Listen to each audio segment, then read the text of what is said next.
Shalom wanita yang dikasih Tuhan, selamat sore. Bagaimana kabar hari ini? Saya percaya semua wanita dalam keadaan baik, tidak kekurangan sesuatu apapun. Pada sore hari ini saya akan berikan satu judul, hidup yang berkemenangan. Apakah arti hidup berkemenangan? Hidup berkemenangan adalah hidup yang telah dibebaskan dari dosa dan hidup dalam persekutuan dengan Tuhan. Jadi hidup yang menang adalah hidup yang telah dibebaskan dari dosa dan hidup dalam persekutuan dengan Tuhan. Mari kita membaca di dalam 1 Korintus pasal 15 ayat 55 sampai dengan 57. 1 Korintus pasal 15 ayat 55 sampai dengan 57. Hai maut, di manakah kemenanganmu? Hai maut, di manakah sengatmu? Sengat maut ialah dosa dan kuasa dosa ialah hukum Taurat. Tetapi syukur kepada Allah yang telah memberikan kepada kita kemenangan oleh Yesus Kristus Tuhan kita. Karena itu saudara-saudaraku yang kekasih, berdirilah teguh, jangan goyah, dan giatlah selalu dalam pekerjaan Tuhan. Sebab kamu tahu bahwa dalam persekutuan dengan Tuhan, jerih payahmu tidak sia-sia. Amin. Wanita yang dikasih Tuhan, ayat ini sungguh luar biasa menjelaskan kepada kita bahwa kita telah diberikan kemenangan oleh Tuhan Yesus Kristus, yaitu kemenangan atas dosa, ya, oleh kebangkitan Kristus. Sesungguhnya kita adalah orang-orang berdosa yang layak menerima hukuman kekal, itulah maut, kematian kekal selama-lamanya. Tetapi ketika kita percaya dan menerima Yesus Kristus dalam hidup kita dibenarkan dengan cuma-cuma oleh pengorbanan Yesus di kayu salib. Kita ditebus dan kita menjadi ciptaan yang baru di dalam Kristus Yesus. Sehingga hidup kita adalah hidup yang berkemenangan oleh karena juga kuasa kebangkitan Tuhan. Jadi kalau Yesus gak bangkit, maka iman kita pun jadi sia-sia. Tapi kebangkitan Yesus membuat kita berpengharapan. Nah, apakah nasihat hari ini untuk kita, wanita yang berkemenangan? Yang pertama adalah supaya kita menjadi teguh, menjadi kuat. Jangan goyah iman kita, percaya kita, jangan goyah.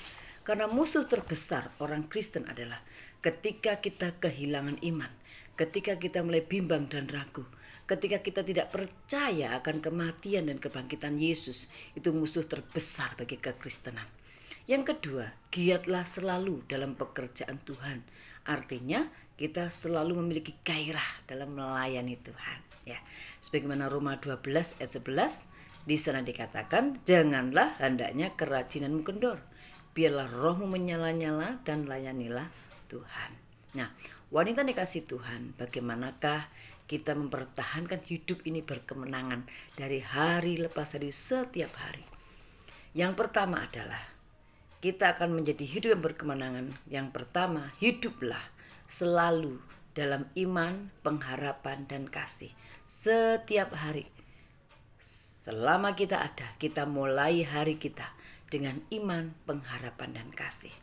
Setiap hari, sekali lagi, kita berjalan dengan iman, pengharapan, dan kasih. Iman membuat kita percaya bahwa segala sesuatu mungkin karena kita punya Allah yang hidup. Apa yang tidak mungkin, mungkin, itu iman, pasti gitu ya. Dan pengharapan membuat kita mempunyai semangat atau gairah bahwa segala sesuatu pasti akan terjadi. Itulah orang berpengharapan. Ya, meskipun tidak sesuai dengan kenyataan, tapi orang yang beriman dan berharap, dia yakin semuanya mungkin, dan dia percaya berharap semuanya pasti akan terjadi.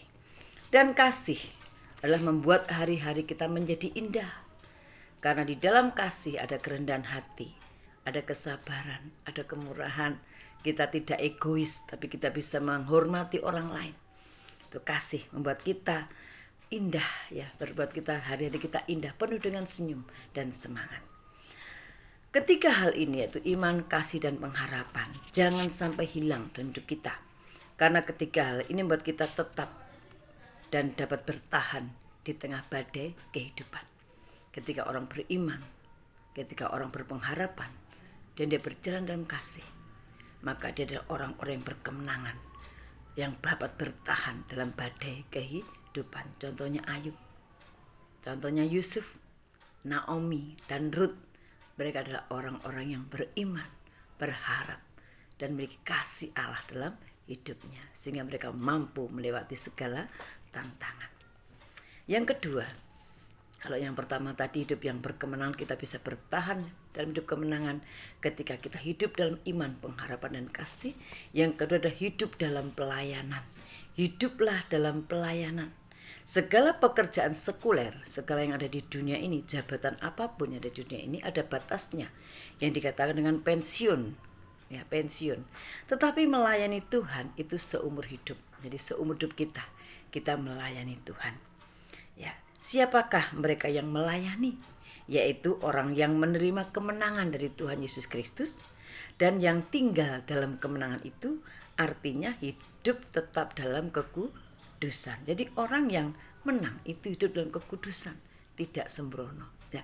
Jadi orang-orang yang melayani adalah orang-orang yang menerima kemenangan dari Tuhan dan menjaganya dalam kekudusan hidupnya. Mari kita baca Wahyu pasal yang ke-7, 9-15. Wahyu pasal 7, 9-15. Kemudian daripada itu aku melihat sesungguhnya suatu kumpulan besar orang banyak yang tidak dapat terhitung banyaknya, dari segala bangsa dan suku dan kaum dan bahasa, berdiri di hadapan tahta dan di hadapan Anak Domba, memakai jubah putih dan memegang daun-daun palem di tangan mereka.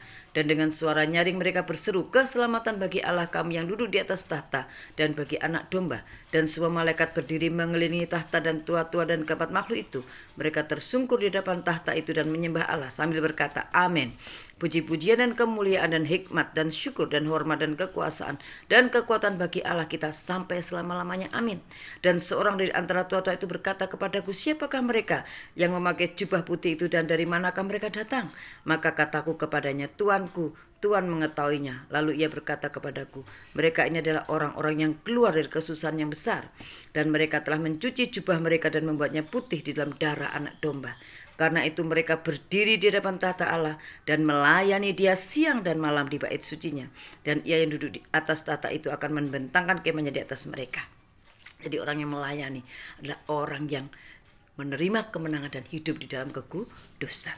Melayani itu dapat kita lakukan sesuai dengan anugerah dan talenta yang Tuhan berikan dalam hidup kita. Jadi melayani itu seperti orang yang berpacaran, seperti orang yang mengasihi. Kita melayani Tuhan, tidak dipaksakan, tapi karena kita mengasihi Tuhan. Dari Bapak Ibu dibaca sendiri dalam Roma 12 ayat 1-8, di mana ditunjukkan bahwa kita tidak boleh berpikir melebihi apa yang kita miliki, gitu ya. Artinya kita melayani sesuai dengan kemampuan atau talenta yang Tuhan berikan dalam hidup kita. Ya, kalau di sana dalam 12 ayat 7, yang melayani baiklah dia melayani, yang mengajar baiklah dia mengajar, yang berbagi dia berbagi, kalau yang menasihati dia menasihati, ya, dan membagi-bagikan, memberi ya dengan ikhlas gitu ya, dan memberi pimpinan melakukan dengan rajin, yang murah hati memberikan dengan sukacita. Jadi tidak harus sebagai WL singer, sebagai pengkhotbah, enggak. Tadi nanti ibu-ibu dibaca dalam Roma 12 1-8, apa yang ibu punya di dalam hidup ibu, apa yang Tuhan karuniakan dalam hidup ibu hari ini, maka itu akan kita lakukan sesuai dengan anugerah, talenta, kemampuan yang Tuhan berikan. Puji nama Tuhan, inilah firman Tuhan hari ini. Mari jadikan diri kita wanita yang berkemenangan, tetap hidup dalam kasih, dalam iman, pengharapan, dan terus melayani apa yang bisa kita lakukan hari ini. Mari kita terus melakukannya untuk kemuliaan Tuhan. Amin. Puji nama Tuhan. Tuhan Yesus memberkati kita wanita. Salam sehat. Tuhan memberkati.